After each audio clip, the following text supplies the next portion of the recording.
El Imperio Mongol fue uno de los imperios más formidables de la historia, conocido por su destreza militar y crueldad sin igual, desde las partes oscuras hasta usar enfermedades como armas. Estas son las cosas más extraordinarias y terroríficas del Imperio Mongol. Número 12. Nacimiento e infancia de Temujin. En primer lugar, hablemos de quién fue Gengis Khan y cómo se convirtió en un líder legendario. Nació alrededor de 1162, su nombre de nacimiento es Temujinous, y se cree que su lugar de nacimiento está cerca del río Onan, en lo que ahora es el noreste de Mongolia. Nació en el clan Borjigin, una de las muchas tribus mongolas que vagaban por las estepas. Su padre, Yasuge, era un jefe de la tribu Kiyad, una subtribu de los mongoles y un guerrero respetado. La madre de Temujin, Hoilun, era originaria de la tribu Merkit, pero fue secuestrada por Yasuge, una práctica común en las violentas guerras tribales de la época.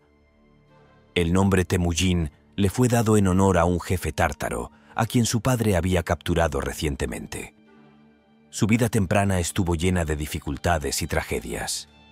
Cuando tenía alrededor de 9 años, su padre arregló un matrimonio para él con Berta, una niña de la vecina tribu Conquiarat.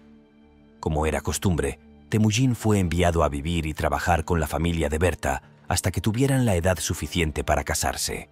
Su padre, Yasuge, fue envenenado por una tribu rival, los tártaros, que buscaban venganza por conflictos pasados. La muerte de Yasuge dejó a Temujin, su madre y sus hermanos vulnerables. El clan Borjigin, temiendo represalias de sus enemigos y no viendo un líder fuerte en los hijos pequeños de Yasuge, abandonó a la familia. Holen se quedó solo para criar a Temujin y sus hermanos en el implacable desierto. Él y su familia vivían en extrema pobreza. Fue durante estos años que Temujin aprendió las duras realidades de la vida, la importancia de la lealtad y la necesidad de fuerza y astucia para sobrevivir. También comenzó a desarrollar un profundo odio por la traición y la deslealtad, rasgos que definirían su gobierno en años posteriores. Incluso cuando era niño, Temujin exhibió cualidades de un líder.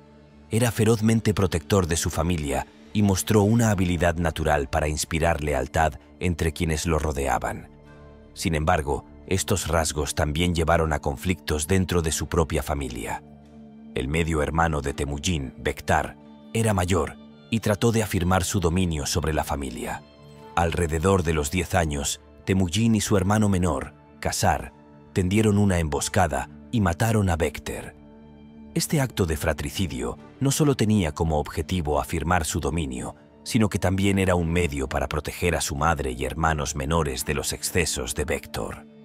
Fue una decisión despiadada, pero que solidificó la posición de Temujin como cabeza de su familia y marcó el comienzo de su viaje hacia el liderazgo.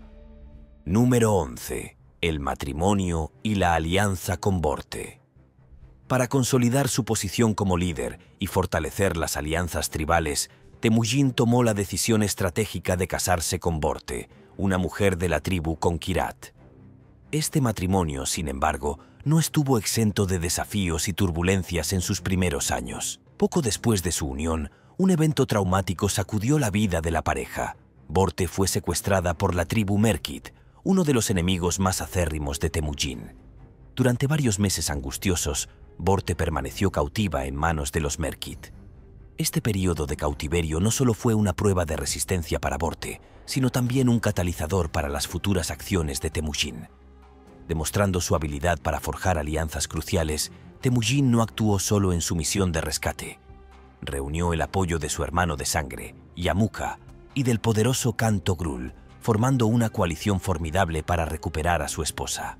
La operación de rescate fue exitosa, pero trajo consigo consecuencias inesperadas. Durante su tiempo en cautiverio, Borte quedó embarazada, lo que arrojó una sombra de duda sobre la paternidad de su primer hijo, Hochi. Temujin, frente a la incertidumbre sobre la paternidad de Hochi, tomó una decisión reveladora. Lo aceptó como su hijo sin vacilación. Este acto demostró su lealtad hacia Borte y su compromiso con la unidad familiar, desafiando posibles deshonores.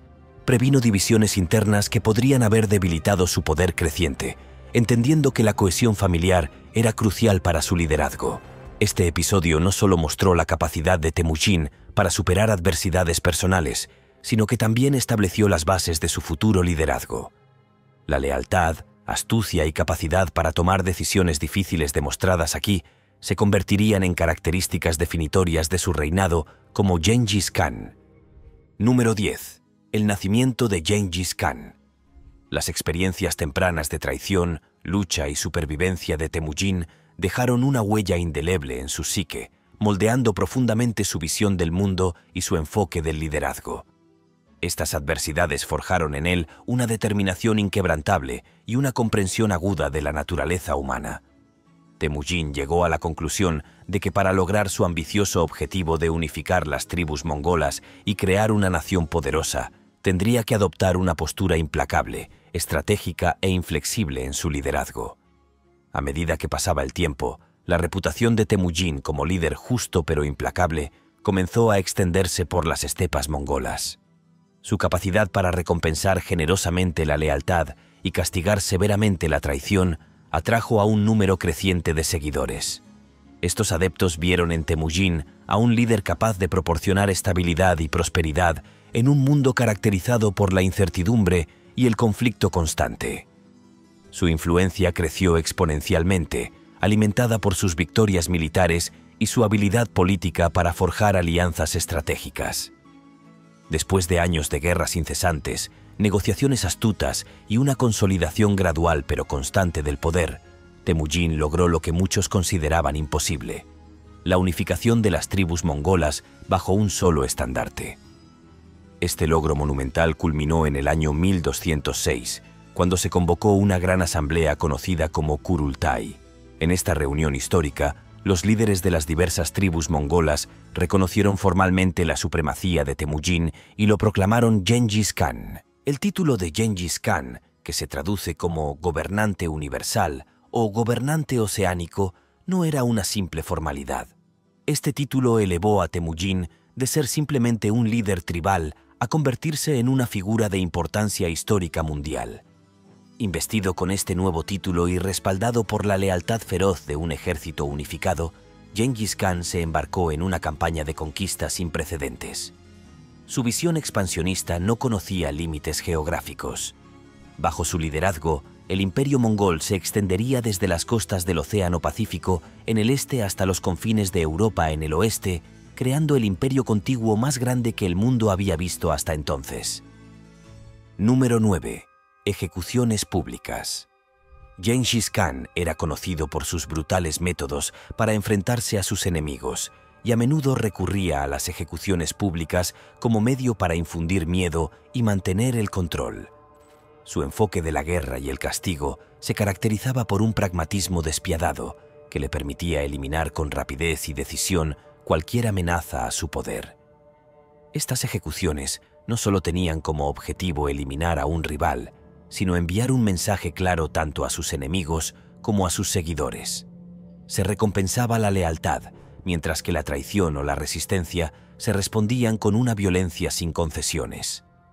Uno de los ejemplos más reveladores de esto fue el destino de Bori, un ex luchador mongol que una vez había vencido a Temujin antes de ascender al poder. Bori era un luchador muy conocido y respetado dentro de las tribus mongolas, y en su juventud había luchado contra el hermano menor de Temujin, Belgute. La victoria de Boris sobre el hermano de Temujin fue motivo de orgullo para él, pero también plantó una semilla de resentimiento en el joven Temujin que no olvidaría esta humillación. Años después, cuando Temujin había ascendido al poder y se había convertido en Gengis Khan, trató de saldar viejas cuentas y consolidar su autoridad. Recordando la derrota anterior, pidió una revancha entre Bori y su hermano menor. Sin embargo, no se trataba solo de un deporte. Durante la revancha, Bori demostró una vez más ser un oponente formidable. Sin embargo, la intención de Gengis Khan fue clara desde el principio. Esta no iba a ser una competencia justa. Después del combate, independientemente del resultado, Gengis Khan ordenó la ejecución de Bori. Instruyó a su hermano menor para que llevara a cabo el asesinato, convirtiendo lo que inicialmente se presentó como un evento deportivo en una exhibición mortal de poder. El mismo destino corrió su chamán llamado Tep Tengri. Tep Tengri era una poderosa figura espiritual en el imperio mongol, y su influencia se extendió profundamente a las esferas políticas y personales de la vida de Genghis Khan. Afirmando haber recibido una profecía, Tep Tengri advirtió a Genghis Khan que Khazar lo traicionaría e intentaría apoderarse del trono. Sin embargo, esta profecía no era más que una mentira calculada diseñada para abrir una brecha entre el Khan y su hermano. Al principio, Genghis Khan se sintió preocupado por la profecía de Tep Tengri. La idea de una traición dentro de su propia familia era una perspectiva aterradora, especialmente dada la dependencia del imperio mongol de los estrechos lazos familiares. Sin embargo, a pesar de su preocupación inicial, la aguda intuición de Genghis Khan y su comprensión de la naturaleza humana lo llevaron a sospechar que la profecía de Tep Tengri no era genuina. En cambio, comenzó a verla como lo que realmente era, una estratagema manipuladora del chamán para obtener más poder e influencia dentro del imperio. La sospecha de Genghis Khan se vio alimentada aún más por la creciente arrogancia de Tep Tengri y la forma en que comenzó a afirmar el control sobre otros dentro del imperio, comportándose como si tuviera el mismo poder que el propio Khan. Reconociendo el peligro de permitir que una figura tan poderosa y manipuladora permaneciera dentro de su círculo íntimo, Genghis Khan decidió que Tep Tengri tenía que ser eliminado. La muerte de Tep Tengri fue rápida y brutal. Como era típico de los métodos de Genghis Khan, el chamán era asesinado de manera pública y humillante. Pero no fue solo Genghis Khan quien ordenó ejecuciones públicas. Sus sucesores y otros líderes mongoles también las llevaron a cabo. Guyuk Khan, el nieto de Genghis Khan, fue uno de esos gobernantes. Se convirtió en el tercer gran Khan del imperio mongol en 1246, después del reinado de su padre, Ogede Khan. El gobierno de Guyuk, aunque breve, estuvo marcado por la continuación de los duros métodos establecidos por su abuelo. Número 8. El feminismo segregado. También en el imperio mongol, el concepto de feminismo tal como se entiende hoy en día era prácticamente inexistente.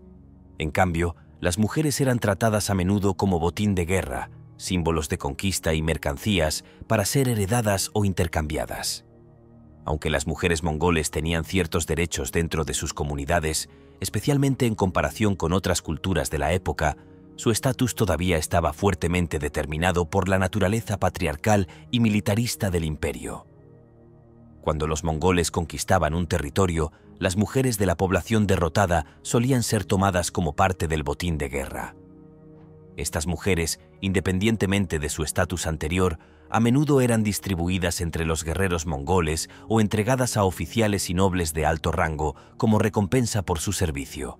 Las mujeres se convertían en propiedad de sus nuevos maridos, quienes a menudo las veían como símbolos de su victoria y poder sobre el pueblo conquistado. Además, en la tradición mongol, cuando un hombre moría, sus esposas y concubinas podían ser heredadas por sus parientes masculinos, como sus hermanos o hijos. Esta práctica, conocida como matrimonio por apalancamiento, garantizaba que las mujeres permanecieran dentro de la familia o tribu, pero también significaba que tenían poca o ninguna capacidad de decisión sobre sus propias vidas. A pesar de estas duras realidades, es importante señalar que las mujeres mongolas, en particular las de origen noble, tenían cierta influencia dentro de sus propias comunidades. Participaban en la gestión de los asuntos domésticos, podían poseer propiedades y, en algunos casos, incluso participaban en los procesos de toma de decisiones. Sin embargo, estos derechos eran limitados y estaban en gran medida segregados de la esfera más amplia dominada por los hombres del poder y la guerra. Número 7. Juramentos de sangre y rituales.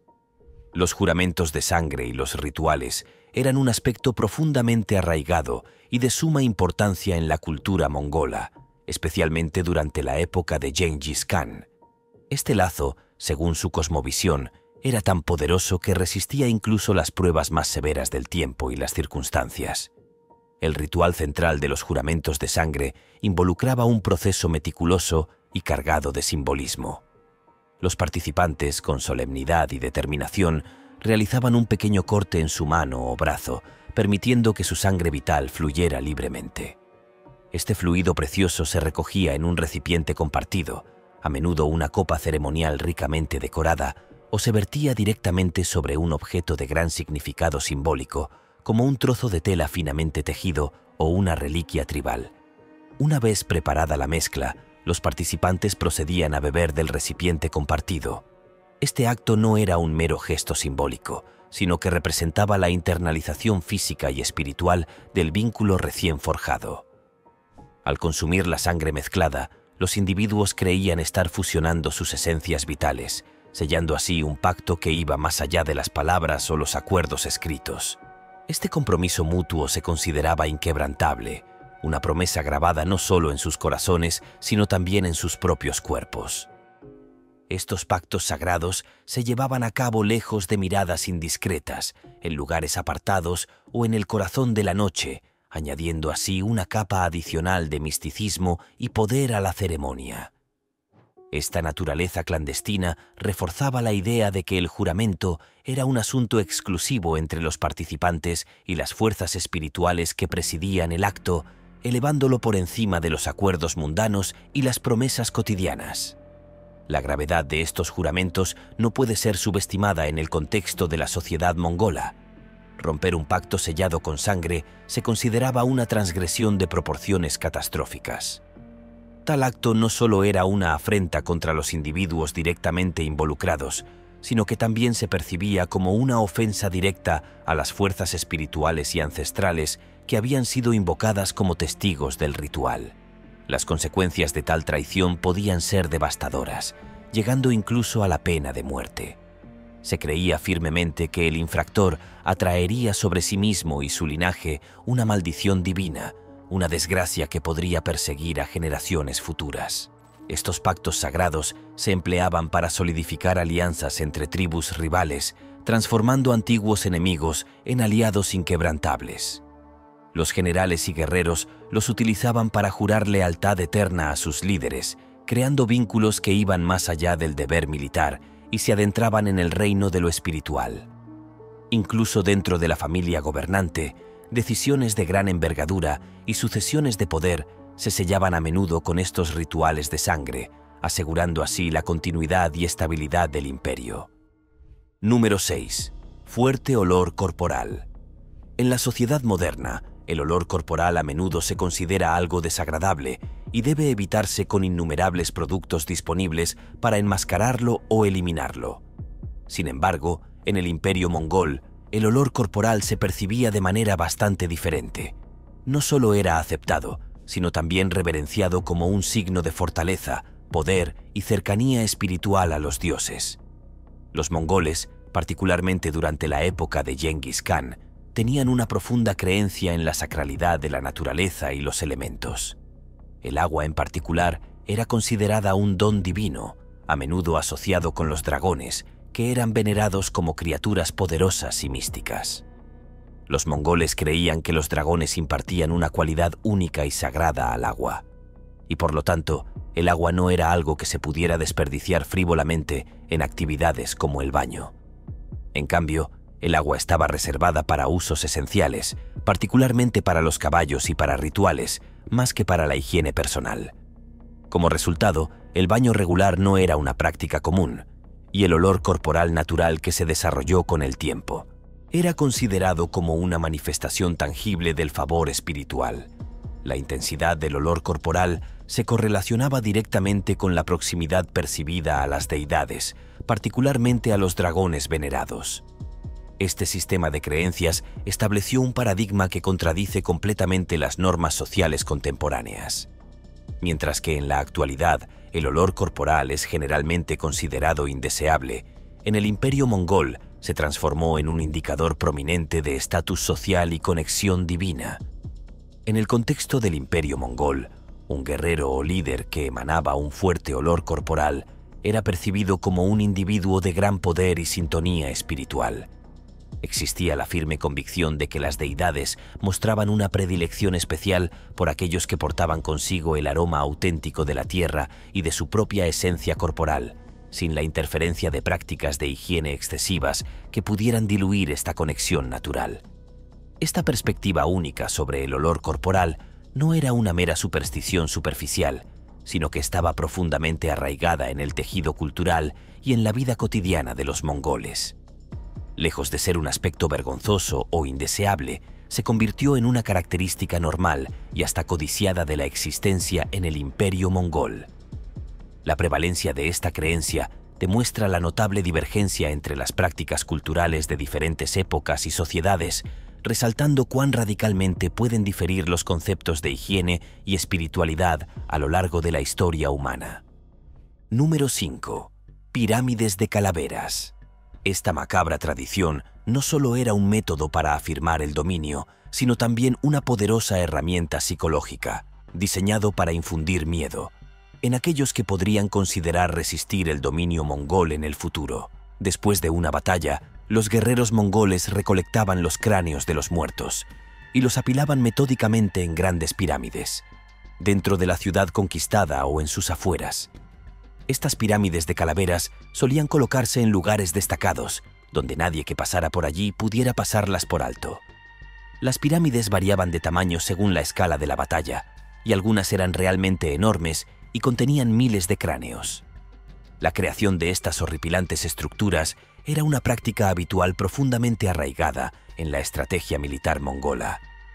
Para los mongoles, estas pirámides de calaveras eran más que simples símbolos de victoria. Eran herramientas de guerra psicológica. Al exhibir los restos de sus enemigos de una manera tan aterradora, los mongoles pretendían disuadir la resistencia futura. El mensaje era que cualquier ciudad o ejército que se opusiera a la horda mongola se enfrentaría no solo a la derrota, sino también a un final brutal y humillante. Aunque indudablemente era espeluznante, esta práctica se consideraba normal en el Imperio mongol. El método representado, en el que se ataba a una persona dentro de una caja de madera con solo la cabeza al descubierto, era una forma de ejecución reservada para quienes habían cometido delitos graves. Si bien este método puede parecer particularmente brutal e inhumano, según los estándares actuales, era un reflejo de las duras realidades de la justicia mongola. Este método no estaba reservado exclusivamente para las mujeres. Tanto los hombres como las mujeres podían enfrentarse a ese destino según el delito. Delitos como la traición, la desobediencia grave o la traición podían conducir a un final tan espantoso. A menudo se ataba a las víctimas con fuerza, lo que hacía imposible escapar, y se las dejaba sufrir una muerte lenta y agonizante, totalmente expuestas a los elementos y a cualquier espectador. Aunque hoy nos parezca chocante, este tipo de brutalidad era una poderosa herramienta para infundir miedo y obediencia dentro del Imperio mongol. Plantea preguntas sobre la justicia de tales prácticas. Número 4. Beber sangre de caballo. En el Imperio mongol, era una práctica común entre los soldados, especialmente durante las largas campañas militares cuando los suministros de alimentos eran escasos. Esto puede sonar espantoso y espeluznante para los estándares modernos, pero para los mongoles era una técnica práctica de supervivencia que estaba profundamente arraigada en su cultura guerrera nómada. Los mongoles eran jinetes expertos y sus caballos eran fundamentales para su forma de vida. Estos caballos eran increíblemente resistentes y podían soportar largas distancias y duras condiciones, lo que los hacía indispensables en la guerra. Sin embargo, cuando el ejército mongol se encontraba en lo profundo del territorio enemigo o en paisajes desolados sin acceso a alimentos, los soldados tenían que depender de sus caballos, no solo para el transporte, sino para el sustento.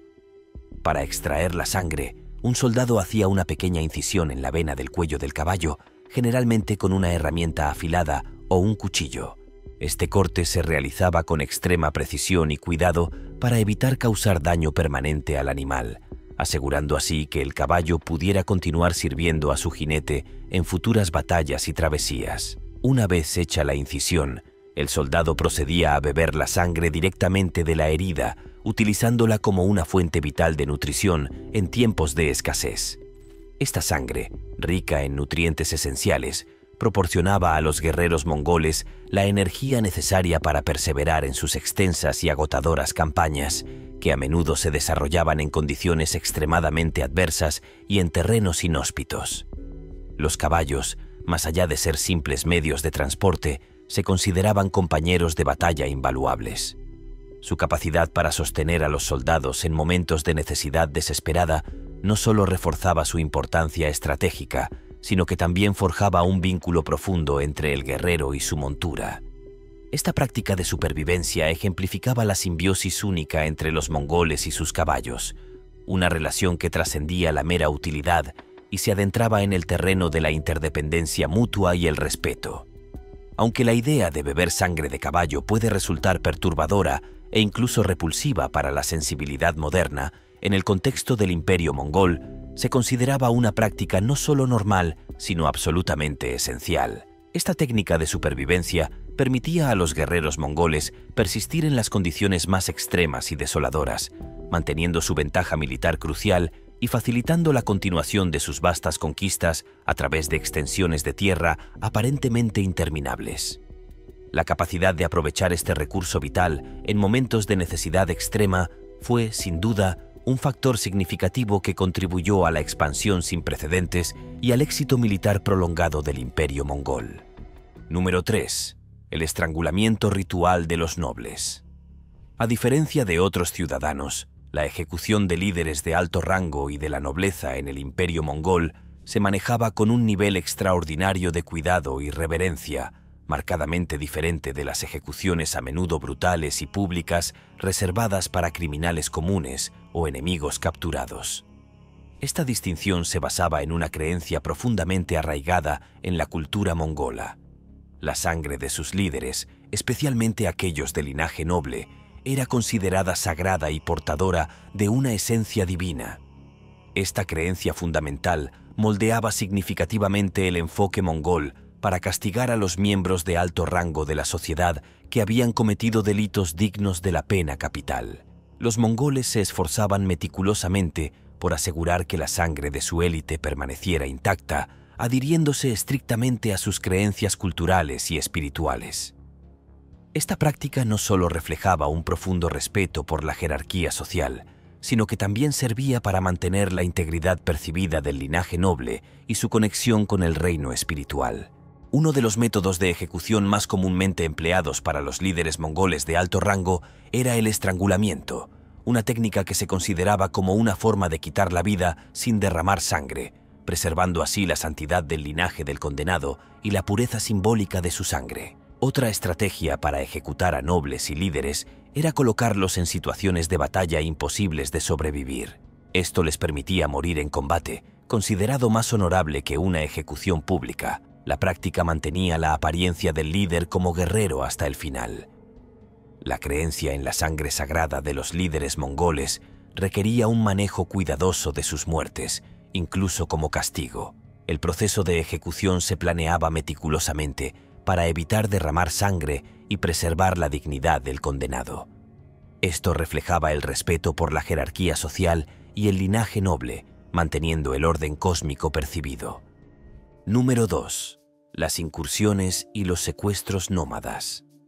Las incursiones y los secuestros nómadas eran aspectos centrales de la vida en el Imperio mongol, particularmente durante la época de Gengis Khan y sus sucesores.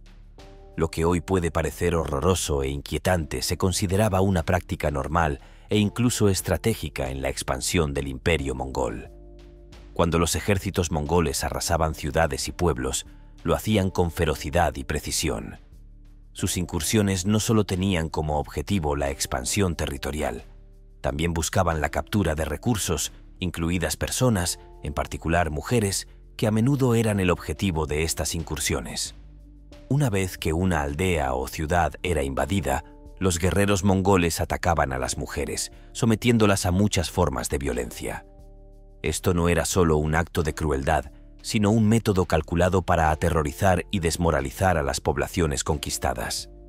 Las mujeres que sobrevivían a estos ataques eran con frecuencia tomadas como botín de guerra, obligadas a la servidumbre o al concubinato y asimiladas a las filas mongoles. El secuestro de mujeres era una práctica común y tenía múltiples propósitos para los mongoles. Les permitía integrar nuevas líneas de sangre en la suya, expandiendo así su influencia y asegurando la continuidad de su linaje nómada. Las mujeres raptadas durante las incursiones eran obligadas a casarse con sus captores. Estos matrimonios no se basaban en el consentimiento mutuo o el respeto, sino que eran reflejos del dominio de los mongoles y la subyugación de aquellos a los que conquistaban. Para los mongoles, esta forma de violencia y dominación era una parte aceptada de la vida. Su existencia nómada, impulsada por la necesidad de movimiento constante y adquisición de recursos, moldeó su visión del mundo y justificó estas prácticas brutales. Para ellos, el secuestro y el asalto de mujeres eran simplemente estrategias de supervivencia y expansión. Sin embargo, estos actos dejaron un trauma y un horror duraderos entre las poblaciones que subyugaron. Número 1. El uso de la peste como arma. Se cree que el Imperio Mongol, famoso por su destreza militar y sus conquistas, también fue una de las primeras potencias en utilizar armas biológicas en la guerra. Los relatos históricos sugieren que los mongoles emplearon una forma de guerra biológica al utilizar plagas como arma contra sus enemigos. Este método de propagación de enfermedades no fue solo un accidente histórico, sino una estrategia deliberada para debilitar y diezmar a las fuerzas enemigas y a las poblaciones civiles. Uno de los ejemplos más infames del uso de armas biológicas por parte de los mongoles ocurrió durante el asedio de la ciudad de Kafa, en Crimea, la actual Teodosia. En 1346, el ejército mongol, liderado por la Horda de Oro, estaba sitiando la ciudad cuando un brote de peste atacó su campamento. Al reconocer el potencial de esta enfermedad mortal como arma, los mongoles comenzaron a arrojar los cuerpos de sus soldados infectados por la peste por encima de las murallas de la ciudad. Utilizando catapultas, los cadáveres en descomposición propagaron la peste entre los habitantes de Kafa, lo que provocó un brote devastador que obligó a los defensores de la ciudad a rendirse. Esta táctica no fue solo un acto aleatorio de desesperación, sino parte de una comprensión más amplia entre los mongoles de cómo se podía utilizar la enfermedad como arma. Al propagar la peste, los mongoles pudieron causar caos y pánico en las filas enemigas, debilitando su capacidad de resistencia. El impacto de esta guerra biológica fue profundo. No solo llevó a la caída de Kafa, sino que también contribuyó a la propagación de la peste negra por toda Europa. Los individuos infectados huyeron de la ciudad llevando consigo la enfermedad. Su comprensión de la enfermedad como herramienta de guerra sentó un precedente para futuros conflictos y destacó el potencial aterrador de la guerra biológica. Si bien el uso deliberado de cadáveres infectados con la peste es uno de los casos mejor documentados, es probable que los mongoles emplearan tácticas similares en otros asedios y batallas, lo que convirtió la guerra biológica en un aspecto escalofriante de su estrategia militar. Nos vemos en el próximo video.